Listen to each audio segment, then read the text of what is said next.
Ladies and gentlemen, I really am absolutely bereft of words there. I just want to put one thing right, is I didn't come out in 2006. I came out when I was 17. In fact, to be honest, I think I came out when I was born. I seem to remember looking back up and thinking that's the last time I'm going up one of those.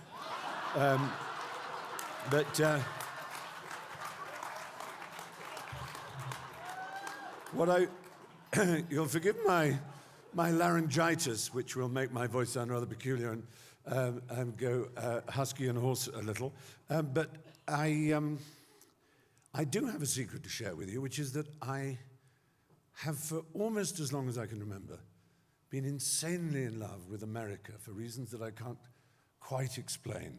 I could almost quote the Noel Coward song, "I Like America." I don't know if you know it. Every single scrap of it, all the sentimental crap of it.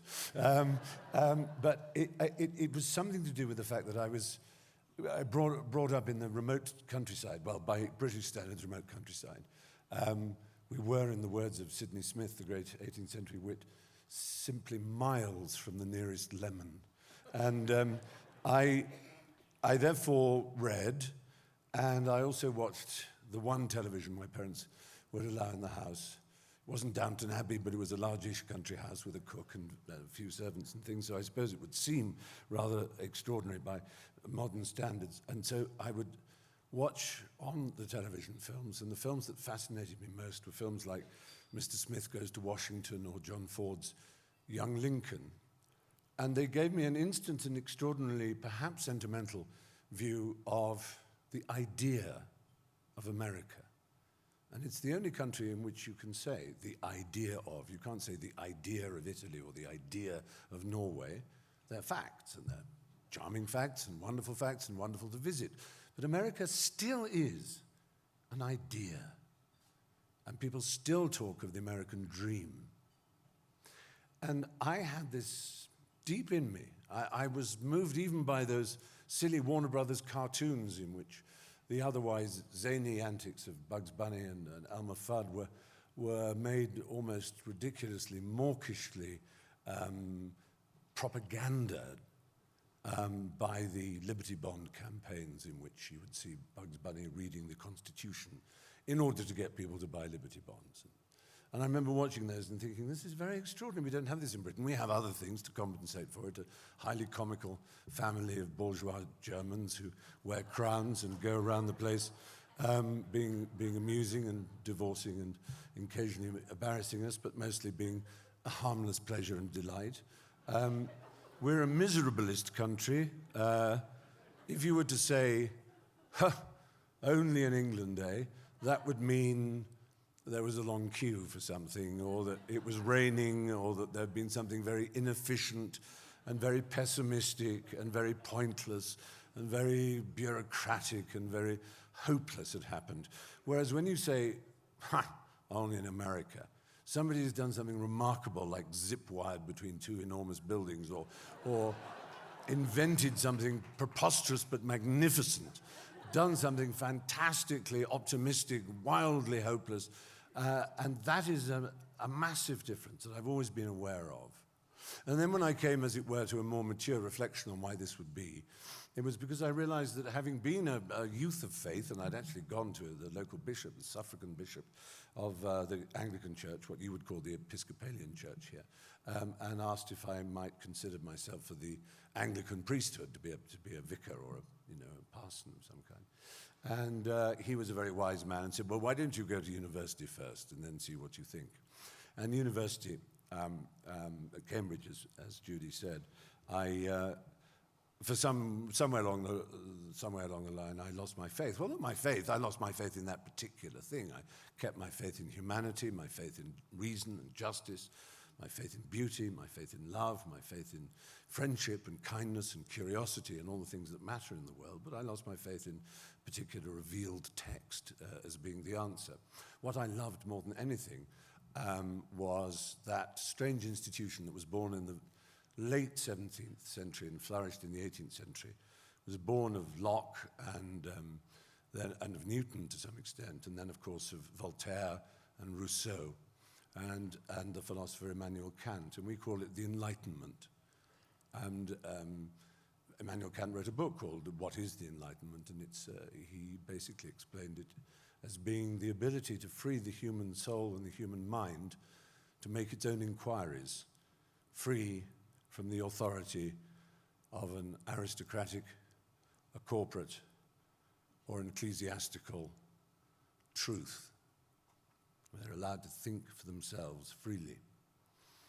And this led to other great thinkers like Thomas Paine writing the book, The Rights of Man. And then the French, because they're French, overdid it somewhat with their revolution.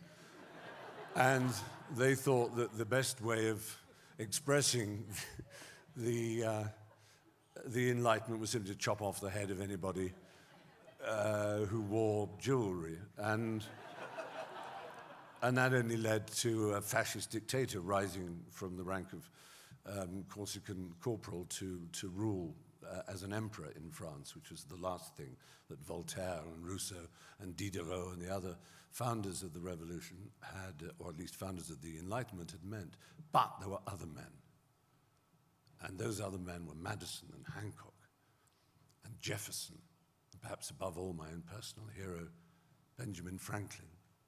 And these were men endowed with an eternal curiosity, an eternal sense, the equality and justice of man, and an eternal sense that you could found a country where freedom and equality was a natural, a given. All men are equal. They said in the eyes of God, because that's the way they spoke then. You could call them theists. Voltaire was a theist, which is not the same as being a Christian. It's not the same as being a Muslim. It's not the same as being a Buddhist. It just means they believed there might be a God. They didn't believe in any church, any given authority of any bishop or pope.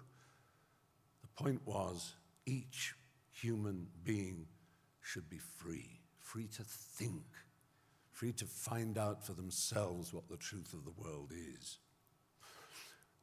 And over the last 20 or 30 years, having had this fantastic idealized view of the story of America, and what it's done, how it saved Europe twice, how much it's given to all of society, reaching the moon, quite literally, I began to wonder in horror at where it was going. I began to see it splitting itself asunder into two camps. Those who chose to interpret the Constitution and the wonders of the Enlightenment and the Founding Fathers in the most perverse, bigoted, and bizarre way. And those other, a smaller, stiller voice, but the voice of reason, whether religious or non-religious, who understood what America really was. And I began to hope fervently that this terrible crisis that was driving America into two hate-filled camps must end, because the world depends upon it. Not because the world depends upon America as the police force or in the military sense, although to some extent that, of course, naturally is true. The acid, boiling hatred of ISIS is close now to the border of Turkey, and a new Ottoman Empire is possible. The hideous connection between the Putinista Orthodox Church in Russia with the right-wing evangelical church in America is parachuting money into countries to stop equal rights. They tried to do it in Estonia, but 2 days ago, the Parliament of Estonia voted for equal civil partnerships in Estonia. The eastmost country in Europe so to do. So I accept this award, as others have, as Leslie said, and others have, in the middle of an ongoing struggle. A struggle to see that the idea of America doesn't get misinterpreted, doesn't get, in some awful way, horribly distorted by those whose values are not really values at all, but are filled with hatred, resentment, and a kind of weird obsession with destroying everything that America is supposed to be. I have 3 very valuable items that on me, which I'm going to show you. This is my green card.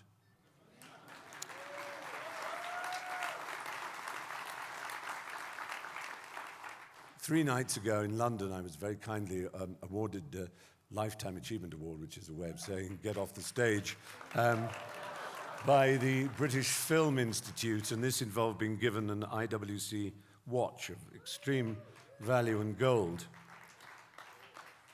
But none of them add up to the value of what is on my wrist here.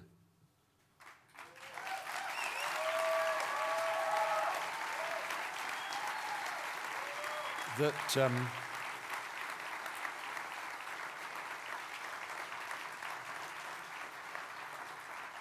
Dennis and Judy, who in a sense are an ordinary couple, by which one means extraordinary, because all people are extraordinary when circumstances push them towards it, could have taken something so horrific, so meaningless, and to have turned it around and filled it with meaning, and filled it with love and hope is a miracle, a miracle. And in that spirit, I happily accept the award and your thanks. Thank you very much indeed.